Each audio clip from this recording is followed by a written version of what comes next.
Hello, today I am joined by my guest Clarice Taylor from the Russou Services Group. Clarice, how are you doing? I'm great. It's Friday. I'm all good, David. How are you? Yeah, I'm good. The sun is shining. The weather is almost 16 degrees outside. It's summer, right? That's It's it. looking promising this weekend. Let's hold our fingers crossed, definitely. Um, Clarice, we're going to talk about something that is extremely close to my heart. And off camera, I used an analogy which was a little bit flippant, but I'm going to use it again. Moving CRMs for for an estate agent is the equivalent of sort of a divorce. It's not something you jump into just on a whim. It is something you have to be convinced that it absolutely has benefits. And you, very often as an estate agent, you think, oh God, it's going to be the most painful thing in the world. Now, the reason for that is not because the nice, shiny CRM you're going to isn't going to be much better than the old CRM that you're leaving.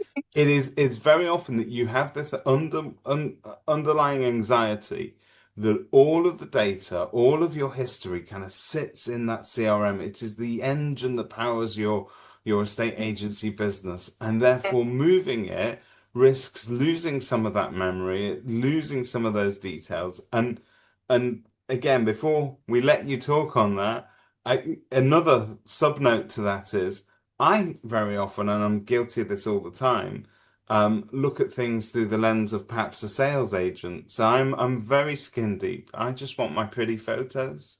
I want my floor plans and my videos. I want my vendors' details, and I want as many contact details as possible so I can call them and make deals. But my property management side of my business will tell me, whoa, whoa, whoa, David, Hang data on a minute. migration, data migration gives them even bigger anxiety because for them, it's payments, it's compliance reminders, it's Mm, certificates that are due. It can be the difference between life and death all the and good health stuff. and Yeah. safety for your Yeah, yeah. tenants. So actually, we do need people to hold our hand through this, and we do need a really, really thorough migration, and that's what we're going to talk about today. So, Clarice, over to you. What an opening! Try and make it as fun as possible. Yes, no, I totally agree. And that line kind of did stick with me this morning. It did make me chuckle. And I think there's sort of another line that's kind of also I found the other day, which kind of made me chuckle, which is also, um, you know, we'll fix it later is probably one of the most expensive sentences you can ever say in a CRM migration because Yeah. that is where your trouble kind of starts. You want to not have to deal with that. You want to be able to know right from the beginning what we're dealing with it, why is it important, why is setting the right amount of time key, and how do I make all that happen and make it as painless as possible? Because yes, having your information in the right place is no one wants to go through that stress. And knowing how to do that and when to do it is kind of crucial, and that's kind of the kind of fun stuff I get into really. So you know that question, how do we eat an elephant? And the Hmm. answer is one bite at a time, right? Yeah. This is a big topic, so we're gonna go at it one bite at a time. So I'm gonna you back all the way to the beginning of that journey. Mm. From your experience when agents are doing CRM migrations, typically where can they sort of start to go wrong? Where, you mentioned that issues will show up further down the line. Mm. Why do we not see that coming? Why is it not obvious to us? Um, I mean, it usually starts sort of below the surface, really. At the beginning, everything could look fine. When you do your typical reporting, the balances might be in the right place, your tenancies might be in the right place, your marketing material might be in the right place. But it's a bit like an iceberg, you only see a small portion of kind of what's really there. And then underneath, you've got, years of data that's built up across all the different departments, and they all actually feed into each other. But it's only really when the data starts to move around in the new system, you properly start to see where there might be issues. So it's really that flowing of data from the beginning into the middle bit, into the kind of accounts piece. Um, and it's understanding where that data sits before you migrate, because then you stay in control and you're aware of what the problems are going to be. But if you don't, you do discover issues and problems at the worst possible time when you're trying to get used to a new system and trying to, run your business day to day.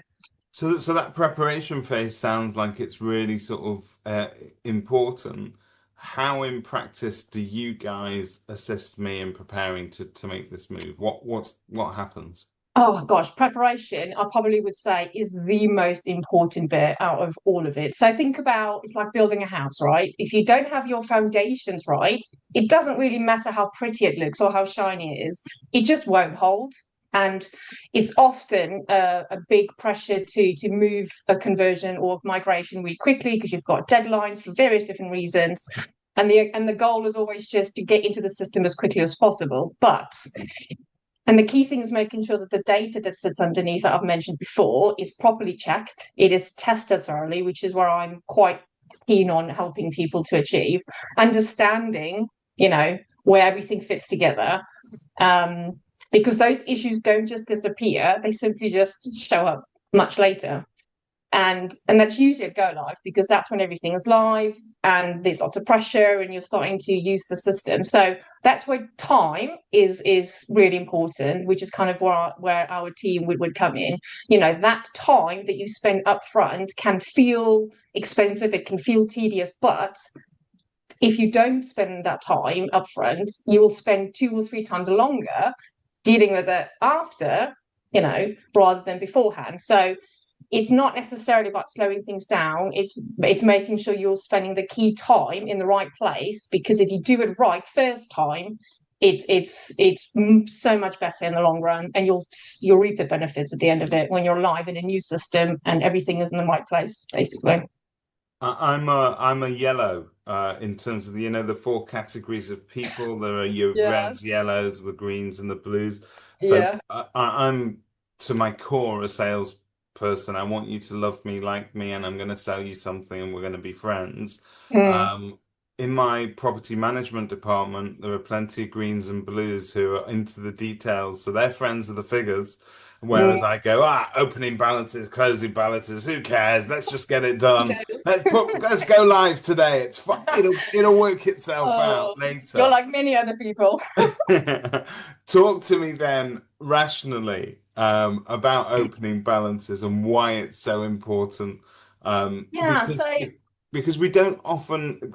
What I was going to say is we don't often see data migration for what it really is, which is probably the most important compliance exercise you will ever have to do.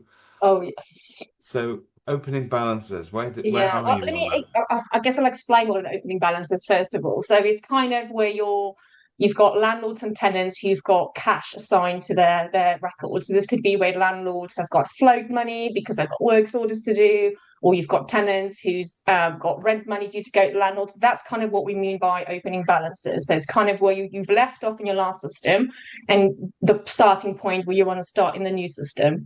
So that's kind of where what an opening balance is. And if you start with the balances being in the wrong place against the wrong record, everything again will flow and will go horribly wrong if you don't make sure where everything is in the right place. So again, on the surface, the balance can look correct, the numbers can all tally up. You can make sure that your bank account matches your CRM system, but really it's the data that sits behind it again, that needs to be consistent, and that's generally where your problems will come in, especially where you've got landlords who owns multiple properties, or they've got different tenants at different stages.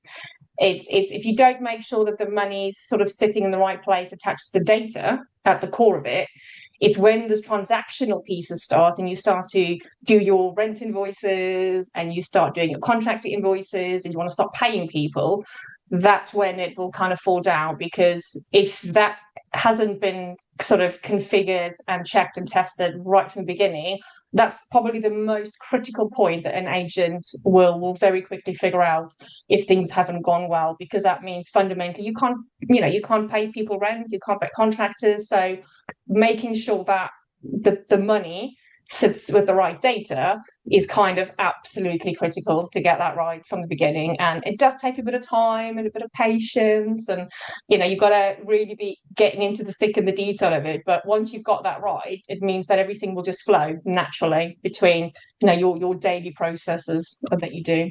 So I guess from your point of view and the work that you do then with agents at that point, that's almost like an audit, isn't it, on how the money matches to the Hmm. data. Yes, you could say that. So we make sure that, let's say your system A that you're moving to system B, we make sure that, everything that you've said you've got on your bank account matches to what your CRM system is saying that you've got.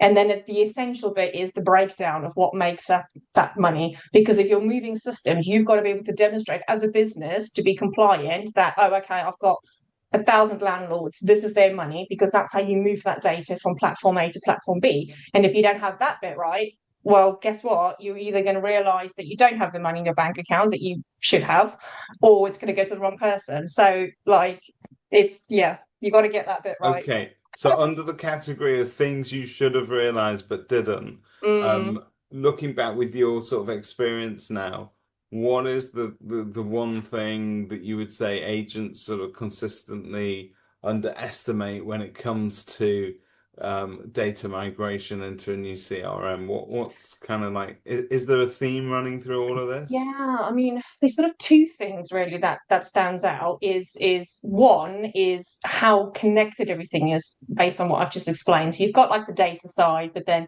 data is attached to tenancy data that's then attached to financial data, and everything kind of links together. So think of it as like an aeroplane. When you take off, everything might feel great and it's fine, but if something is slightly off, it doesn't show up immediately, but over time, you're literally going to steer off course completely. So I kind of like that analogy because I think visually people can kind of understand that. That's exactly what happens in a data migration. If something isn't quite right in one place, you might not see it straight away, but once it starts flowing through the system, it will end up being a problem further down the line when it matters the most importantly. So that's kind of how things are connected. And then secondly is time, which I've mentioned before. It's it's a temptation to move quickly and we haven't got enough people to do testing, or the timing's wrong to move, so we just want to get things done very, very quickly. But that's kind of where it tends to fall down. So it's very, very important to make sure that you've taken enough time to look at everything beforehand. And I think the key thing is getting the right people on board to achieve that, because sometimes I feel like agents and owners sometimes tend to hold on to things themselves because it's a big thing. It's your data, it's your Yeah. responsibilities, it's your clients, but getting the right people in to help you actually makes a big difference, because what you don't want is spending that time afterwards when everyone's already learning a new system, you're having Correct. to get on And the day job, yeah, I becomes think a challenge. estate agents are so guilty of doing what we do, which is sort of assume that we know enough to Mm. sort of get it right, and you don't know what you don't know, and you need that, I use that line all the time. You don't know what you don't know. I think people are sick of me saying that, but it is true though. That's why it's sometimes you do need to either bring someone in or make sure you've got the time to be able to look at it. Because if you don't, unfortunately, it almost always, and 90% of the cases, it comes out after go live. Um, I'm going to throw at you a question that you're not mm. expecting. It's not on our script, guys. Oh, I'm We have excited. some questions that we can work through, but I'm going to go off script here for a second. Mm. Um, when it comes to data migrations and CRMs, that's one of the questions that the actual CRM providers get asked when we're trying to pick the new CRM. How's my data migration going to go? Mm. Now, my experience, I have done this 4 or 5 times over like a 12-year period, right? Each time I've lost something out. It's like moving home. You pack everything Uh-huh. up, and when you Yeah. unpack on the other side, there's You're always like, I've something got that's gone missing stuff. missing. Yeah. Yeah. And so I've done that now, and so I know that certain systems are better, and the CRM providers always assure me, yeah, we've done loads of these migrations. It's going to be absolutely fine. Everything's going to be Easy there when you peasy. get there. And then what I found is actually that very often isn't the case, and it's not because they're not well intentioned, and it's not because they're not doing their job really well. They are to the best of their ability, but you are just one customer, and they cannot spend all of that time, Mm. the same amount of time, Clarice, that you will spend helping agents to migrate and to prepare and to get it tested and to get it settled Mhm. in. And so I guess the question that I'm gonna to ask you runs counter to what the CRMs would say. They'll say, we're really good at migration. what's your view on it? Like, why and almost why did you feel like you had to you had a place in this to sort of step in and help? Oh, that's a great question. I love this question. I always say to people, I'm like, it's like a bridge for me between software company and agent. Because as an agent myself, when we moved software systems, I experienced that trauma. Like we talked about that kind of, when a relationship breaks up and it's really hard work. Um, it is quite a challenge. I think yes, CRM providers will obviously do their very best with the knowledge that they have and the experience that they have and the time that they have to be able to ensure that it's done end to end as best as possible. But they do put a lot of ownership onto agents because effectively it's your data, it's your responsibility to check it. We can facilitate the technical behind the scenes thing to move it over, and that's absolutely fine. And what I tend to find, and this has happened quite a lot, yes, they might be very experienced and they've done that data conversion for that platform numerous times. This is the key problem.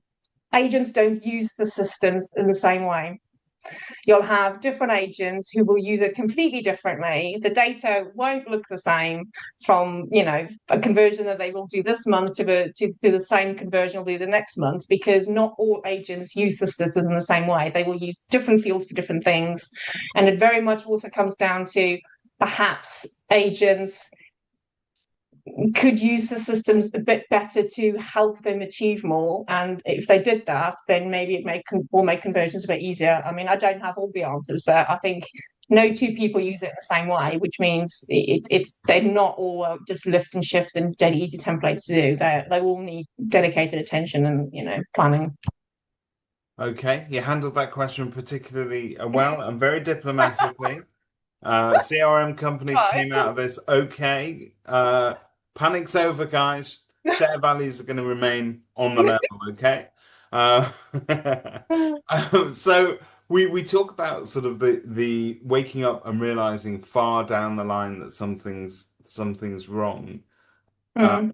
I know this is an optimum for you, but can I come to you later after I've tried the migration myself and say, Clarice, I've got loads of problems. Can you come and help me with it? I know that's not optimum, but is that Mm. would you troubleshoot on that basis or? Yes, and I have in the past actually. I've done that for clients who have moved over, and there was some key things that they missed or didn't appreciate or didn't come up, which does happen surprisingly. So no data conversions 100%, even if they have done it numerous times, and even some of the latest projects I've worked on where we thought we've tested absolutely everything. There are times when things do come up, and I have helped agents do that. It's very much down to what is it that you're trying to achieve, what part of the system is the bit that's giving you the problem, because that very much depends on what can we do, how long do we need, and sort of how successful will it be. So it very much depends on what the issue is and what's gone wrong, to be able to know how to fix it, I guess, and how quickly we can do it. So we love stories. Give us a really memorable migration. Okay. Um, okay, right. This is one of my favorites. I did some work for one of my sort of, I call him a regular client really. And I walked into an office several years ago to do one of his acquisitions, and they technically had a CRM system, but they weren't really using it, which is a common theme, unfortunately, for some agents, because they were very a bit sort of, I would say, the traditional old school type agents. They love paperwork, so they had lots of paperwork in lots of different places. I'm talking like spreadsheets, notes, physical files, some labeled, some not labeled, like a bit of everything really.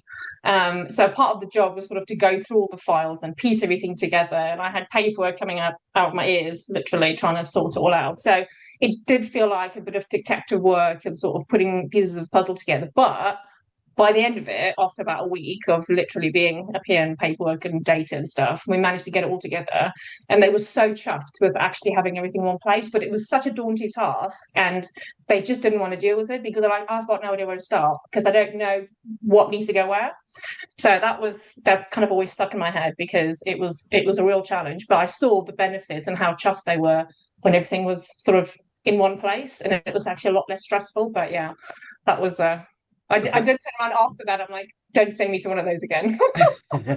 So given these traumas that have informed your outlook and your experience, genuinely though, like estate agents watching this, I think for one, it'll be an eye opener to them that people like you exist, i.e., that Mm, you don't need to do this alone. You don't, it's not just you and the CRM company. There are people mm, that can help you get this right. You can plan it properly. You can be in control of it, which is something which he's so underestimated because and then it's the reason why we put it off. Business hmm. owners love control and they lose It, control in yeah, yeah, processes that they don't understand. I So, do agree. Yeah, so it. who is it that you are looking to work with? What represents kind of the ideal client for you? Is it everybody or or do you have like particular focus? I mean, I guess it's kind of the agents that have got changes coming, and they kind of know, and I sort of I guess this is the key thing really. It's sort of some agents, and I'm going to be really honest, some will see value in this and will think, yes, this is perfect. We need that kind of person. Some will go, oh no, actually my portfolio is very small. I can do it myself. So you're going to have those agents, and that's totally fine. And it's very much going to be sort of those companies who knows that obviously they want to get it right first time. They perhaps haven't got the knowledge or the experience in house, and getting someone that's kind of done that numerous times can sort of educate them and help them and pull a team together that can make it happen really. I guess those are the kind of companies that I love working with and I've enjoyed working with and would love to work with kind of going forward really. It's sort of it's almost like it's nice when you sort of see it through to the end and you feel like, oh, I've achieved something successful, everyone's happy, the data's in the right place, everyone's happy, great. Like I find that quite satisfying, like taking clients through that journey, and actually understanding like what I'm doing and actually having been agency experience, I think makes a big difference. So it's quite satisfying. Well, that makes a lot of sense. You certainly took the right sort of agency language as well. I think that's important. So one of my favorite phrases is that the road to hell is paved with good intentions, and one of the good intentions is that whole "we'll fix it later, we'll get to it later." If we could leave everybody on this recording with one last message, it's don't just say we'll fix it Mm, later. don't Do do you it. wanna sort of round that off for us? Yeah, no, I definitely say it's an easy thing to do and say, and I think everyone's natural instinct is we'll fix it later. But like what I referenced earlier, it is probably the most expensive things to say. And the reason I say that is because it will cost money, far more, and it will cost a lot more time to have to fix it afterwards because it can have such a knock-on effect. So yeah, so I think one of the main things is to make sure that preparation is key. So be prepared. If you don't know, ask. It's better to know than not to know, and to deal with it head on than trying to not want to know the answer because you'll feel more in control if you have all the answers and then put a plan together to how you're going to execute it basically, and whether that's in house or with other people to try to help you. But yeah, ask lots of questions, be prepared, put the effort in because you'll reap the benefits. Yeah, that's probably how I Sa- would sum it up. Sounds like sound advice. Look, to anybody watching this, it's clear that you're extremely knowledgeable, helpful, and nice to deal with. But what's the next step for them? Is it to book in with you and sort of do you have like almost like a discovery session to find out where they're at and what they want to achieve? What are the next steps? Yeah, no, absolutely. Having a sort of 30-minute conversation about sort of where they are on that journey. Have they made the decision to move? Do they know who they're going with? Do they kind of understand the journey and the process? So it's very kind of like a light-hearted chat, and then kind of go from there afterwards to find out sort of what do they need help with, and do that under. I think it's also understanding what moving systems. What does that actually mean? Because I think for a lot of agents the not knowing is the hardest bit. If you then know what's going to come, you can plan for it. And it's just about that session is more about sort of educating them, and helping them understand what is going to be required and what their journey is going to look like. So yes, absolutely. A 30-minute chat should be enough. But if anyone needs more time, I'm happy to help where I can and have a chat with them.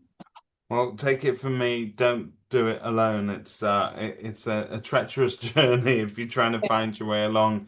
And if you're busy, we're busy, we're business owners, we are making decisions, we're Mm, doing things, and the focus should be better invested on keeping the business running whilst all of this is still going on in the background.